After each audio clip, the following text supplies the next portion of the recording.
মা কানা খুলুকুন আবগাদা ইলা রাসূলিল্লাহি সাল্লাল্লাহু আলাইহি ওয়াসাল্লাম মিনাল কাযিব, যে মিথ্যা কথা নবীজির কাছে সবচাইতে এটা ঘৃণিত একটা অপরাধ ছিল।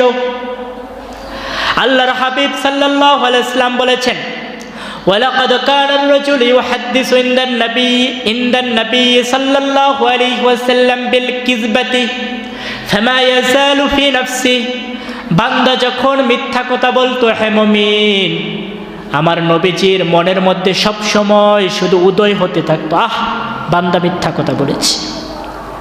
যখনই কোনো একটা বান্দা নবীজির সামনে মিথ্যা কথা বলতো, নবীজির মনের মধ্যে বারবার করে এটা উদয় হতো যে আহ বান্দা মিথ্যা কথা বলেছে, আহ বান্দা মিথ্যা কথা বলেছে।